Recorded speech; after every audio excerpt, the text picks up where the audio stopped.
Welcome back to Secret Weapons. My name is Mark Johnston, and if this is your first time here, this is a YouTube channel where we do gear, demos, and reviews, as well as studio tips and tricks for leveling up your playing, writing, and production from the perspective of a guitar player in a home studio.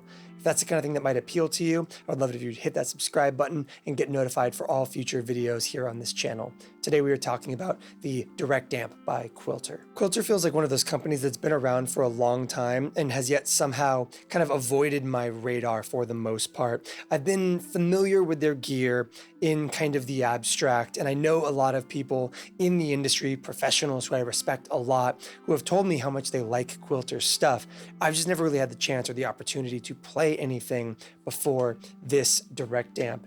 And I have to say, I am fascinated by the kind of aesthetic and the ethos and the approach of this company. As far as kind of the conventional 3-in-1 amp sim goes, because at the end of the day, that is what this is. This is a direct-in amplifier setup where you have a Fender mode, an AC15 mode, and a JMP mode. And if that sounds familiar, it's because that has been the playbook for companies making 3-in-1 amp sims for the last 5+ years. However, Quilter is obviously taking on a very different form factor on almost every conceivable level, including this interesting kind of like channel system that this one has.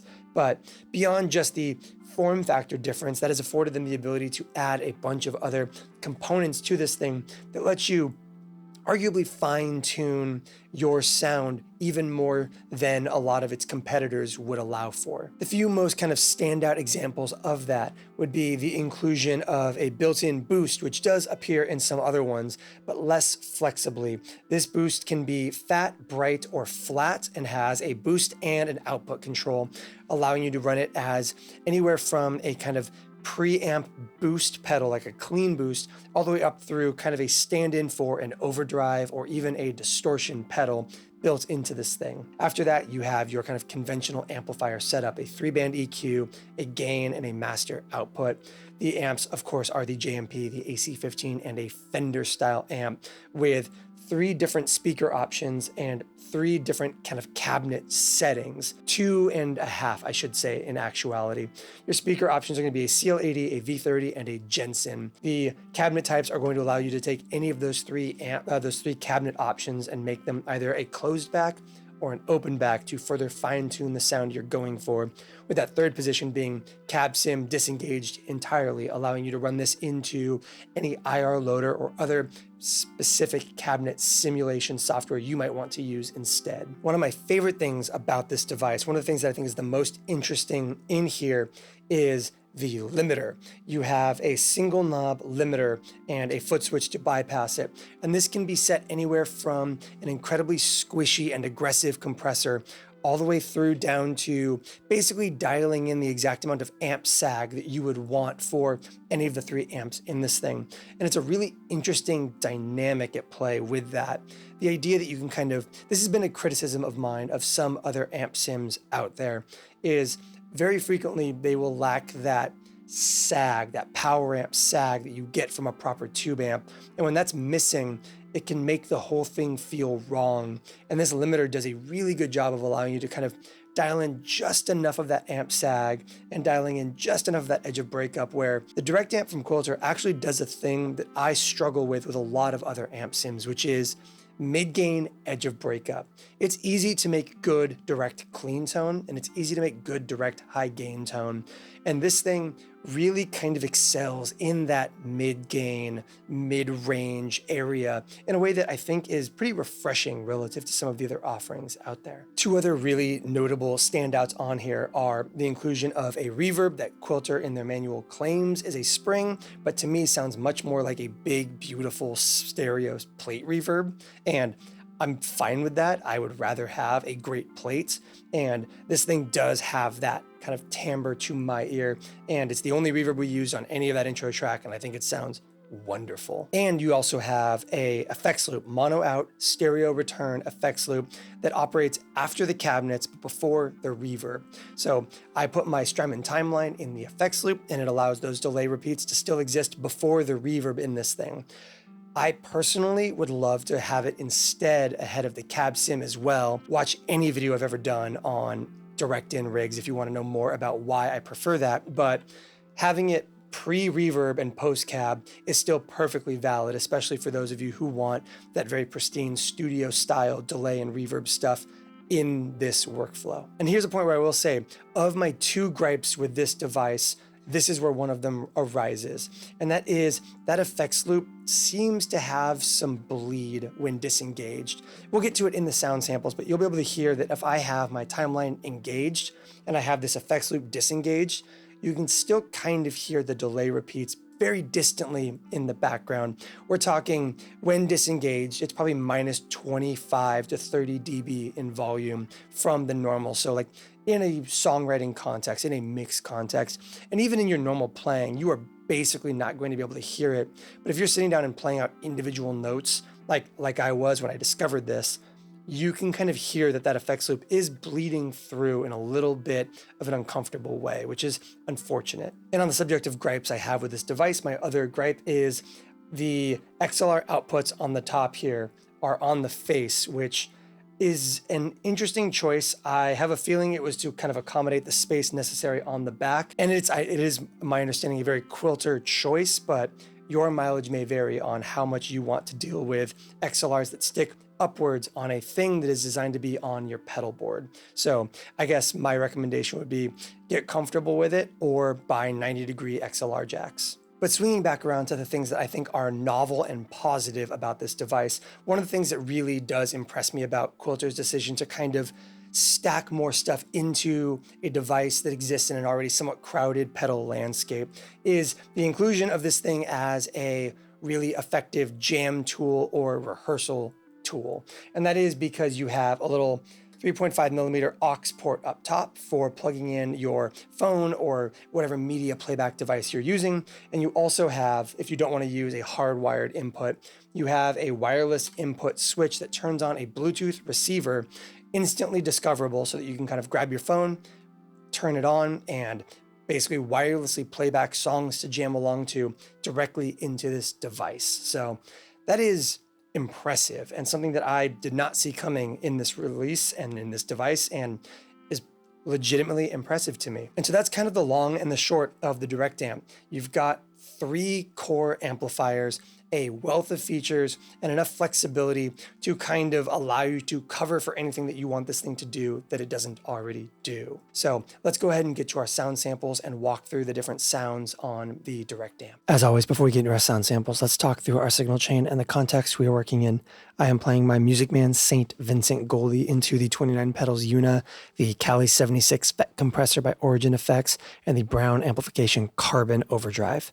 We go into the input on the Direct Amp from there with the Strymon Timeline in our effects loop setup in stereo. It's a mono send and a stereo return to stereo outputs for the delay and the reverb. So we're not really going to do the thing that we normally do, which is go through knob by knob and kind of walk through every setting kind of independently like that, because this is not so much that kind of pedal. It is a kind of amplifier in part and in whole, made up of a bunch of components that approximate what an amp is supposed to sound like.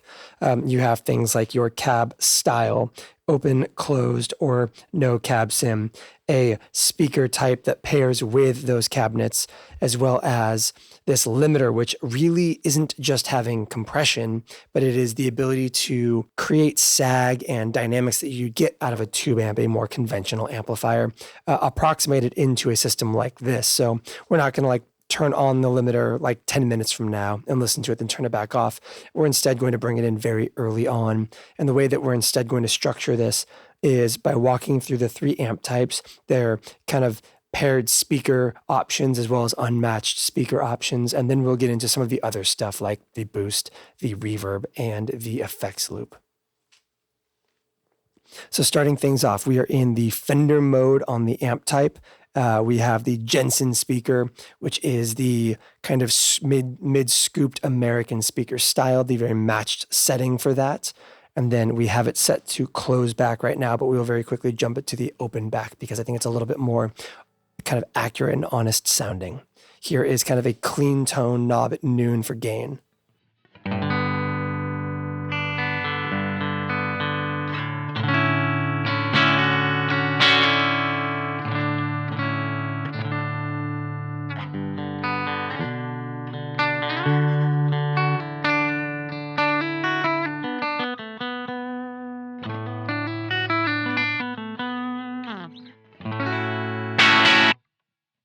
So, like I said, let's right at the outset here, bring in this limiter and talk about why it's so valuable. It can be a full-on compressor and can get very, very aggressive and squishy if you kind of crank it. But at low settings like this, it offers up the kind of sag that you would look for in a kind of like properly volume leveled amplifier, like a 2 amp. So let's give it a listen.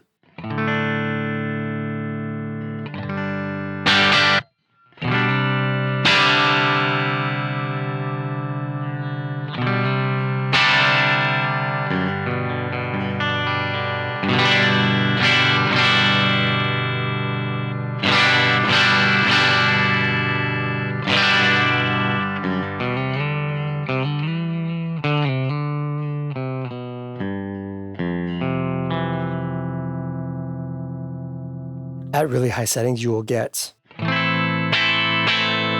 that very, very heavy squish. But even at those high settings, you can still get some really great.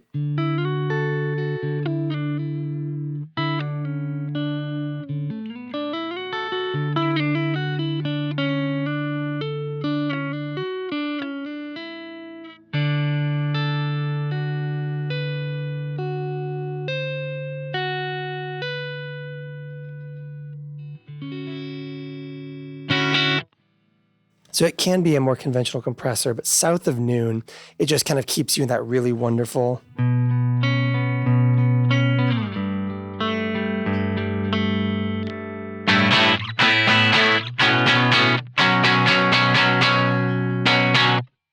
So we're going to leave it there for pretty much the entire time because it's part of what makes the kind of amp sound in the direct amp. Let's go ahead and talk through the gain staging in this Fender mode.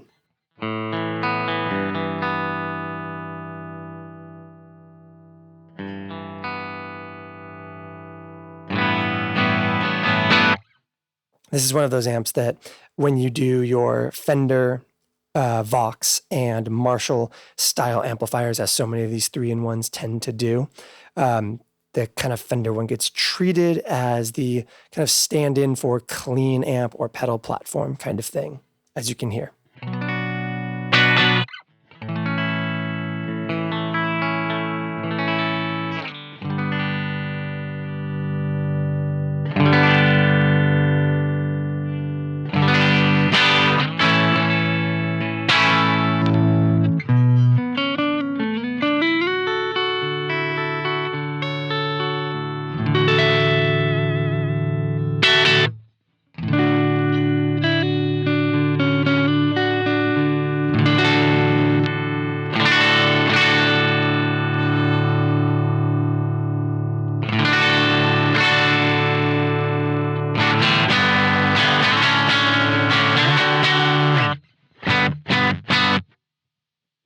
Then you take that limiter out.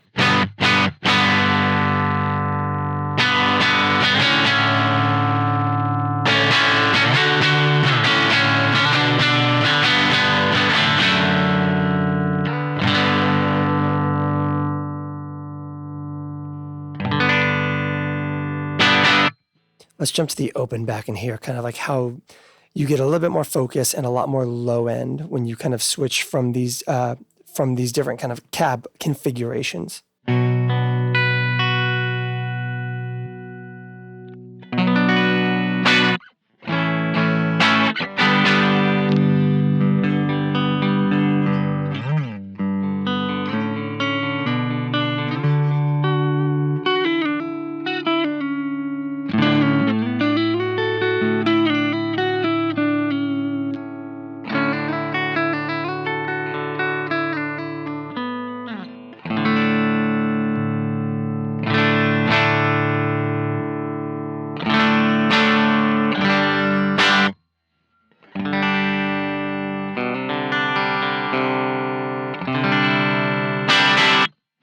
And of course, you have a 3-band EQ that runs ahead of your gain structure on the direct amp, which allows you to kind of decide in conjunction with that and that boost pedal, the kind of virtual boost included in the direct amp, what frequencies you want to kind of start pressing into the breakup of this thing. So if we take this back up to a place where it will start to kind of break up on its own a little bit.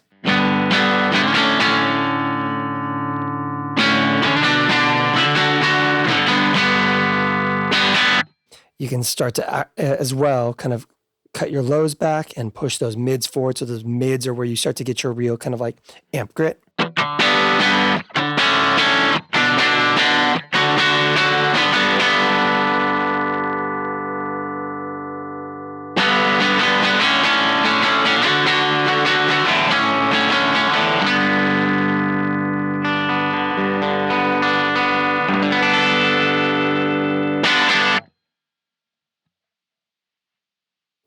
Or likewise, get a much more kind of like shreddy, trebly kick out of it, which can be cool with that close back.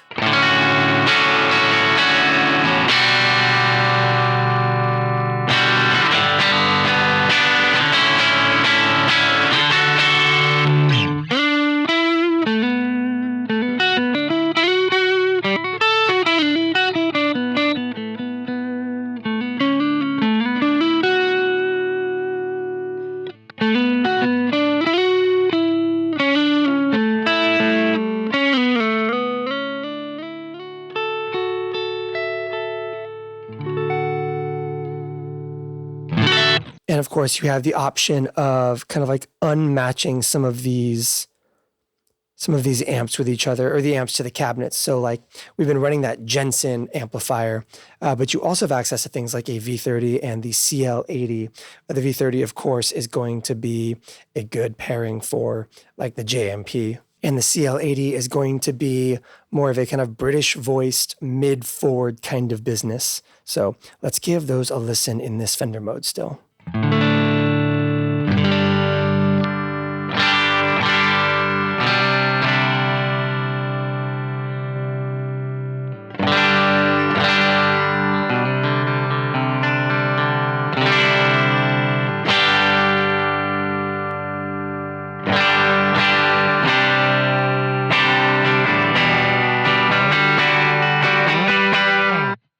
You can hear a lot more honk in that one, especially with our mids pushed a little bit. If you kind of like crank up that gain again, you'll get a lot more mid breakup this way.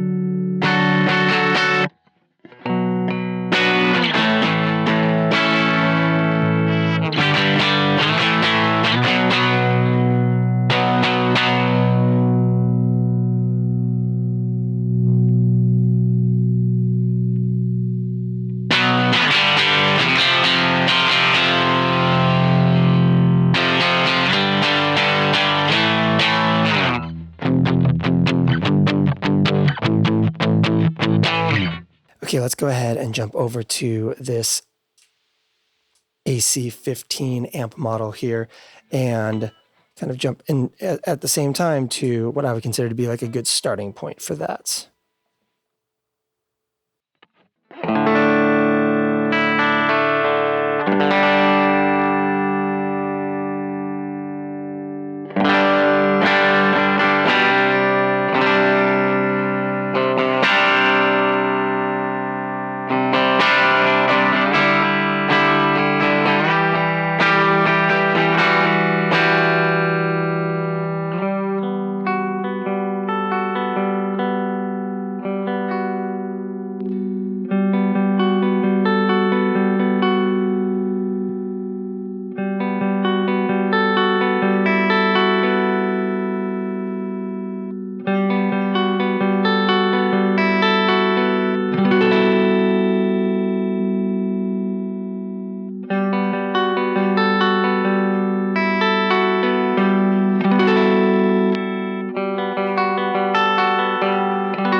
JMP.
Okay, so that's kind of a good approximation of all three amps, the EQ capabilities across your bands, and that limiter. Let's go ahead and take a look at a couple other components of this thing.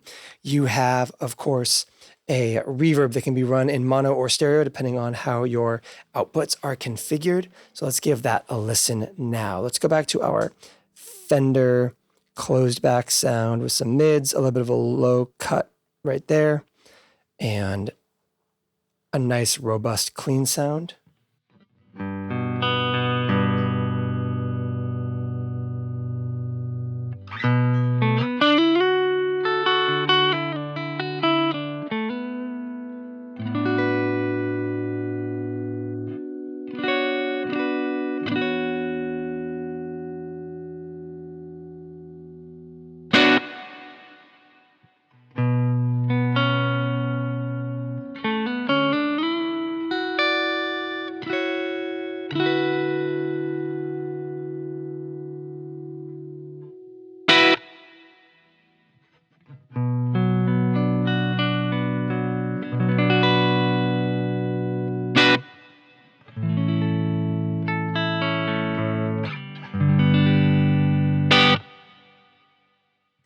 It's fascinating. Quilter refers to this as a spring-like reverb, but for my money, this feels much more like studio plate kind of vibes. So whatever it is, credit where credit is due, it does sound very good, and I really like the reverb in this thing.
And what's really, really fortunate about that reverb is it is after your effects return. It is worth noting this effects return. Let's go ahead and zoom out a bit, pan up a bit so you can see my timeline here. It's worth noting, let's turn that reverb off, that when you engage anything in the loop, at least on my unit, the effects return is still negligibly audible even when it's bypassed. So like, as you can hear right now, I turn on my delay. If you're listening closely there, let's crank the repeat so you can hear them run away.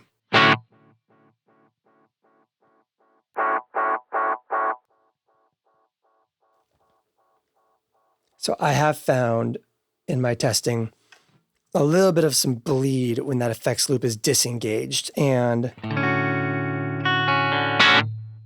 obviously in the context of playing, I can't actually hear it. I never noticed it until I sat down to really kind of run through all of the individual pieces of this thing before we started doing our sound samples. But it is worth noting that that is, you know, there. You can hear, if you've got something that is going to self-oscillate or provide a ton of additional volume, that is worth paying attention to. But as an effects loop, it still works perfectly well and it's ahead of your reverb.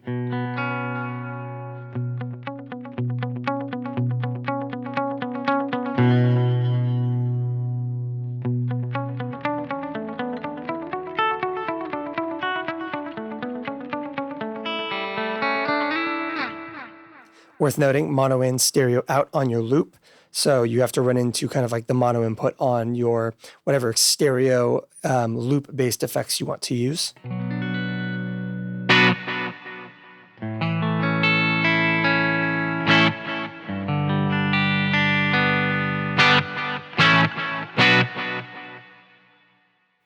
And the effects loop is not buffered. So when you disengage it, it goes away. So if you've got those kind of like runaway repeats,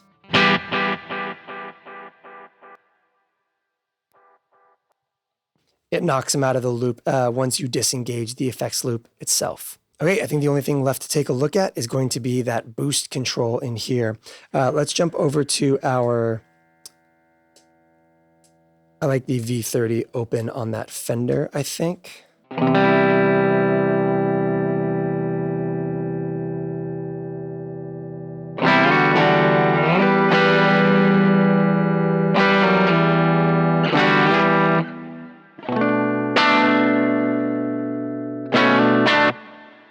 Your boost has three main components. You have your boost amount. It is going to clip internally above about noonish. You have your output, and you have the style of boost, flat, bright, or bassy. And once again, like with your EQ system, that's going to kind of help inform what frequencies start breaking up more quickly in your amp gain. So.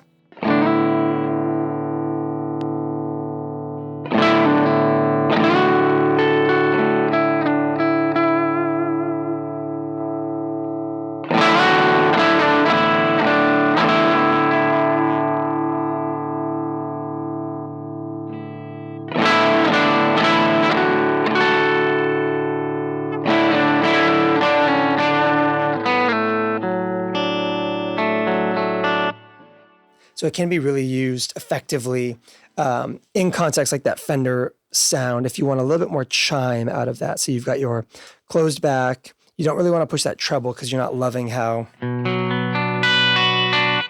those kind of like pointy treble notes are coming out. You can leave that treble down and kind of have your EQ set how you want, and then use this with a lot of subtlety on the boost side and maybe go with that bright for a little bit more chime.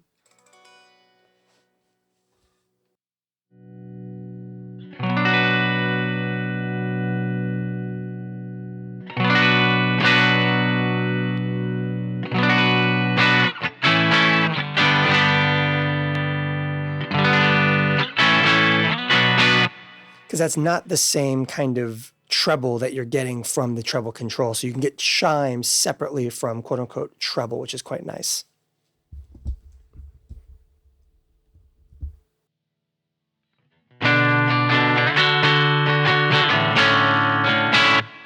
What's great about that is it's the ability to get more chime without having to go off that. Like if you like the overall timbre of the closed speaker versus the open back cabinet, this is a great way to still get a little bit more clarity and sparkle out of a sound. Because like I said, this thing is not so much about the individual pieces, it's how they all work in tandem. That reverb, the limiter, the EQ system, the speaker type and cabinet type, and the boost itself.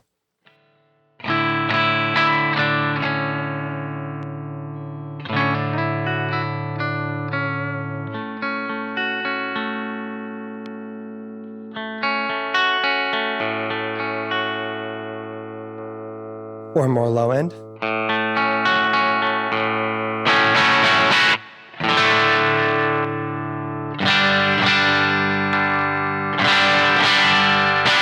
Which gives you some great kind of like edge of breakup style.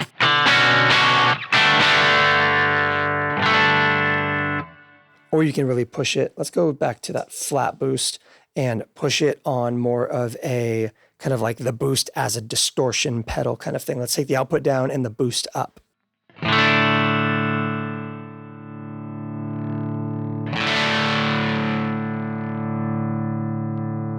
That chime.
And last but not least, the Quilter Direct Amp can be used as a rehearsal device as well.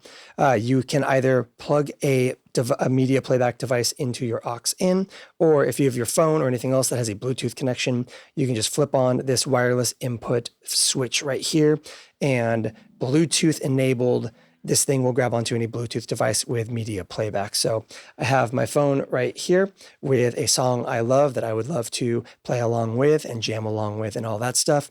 All I have to do is kick on that wireless input switch. It'll flash blue. And because I had previously grabbed onto it with my phone in testing, you can see that it automatically grabs onto the Quilter right there. All I have to do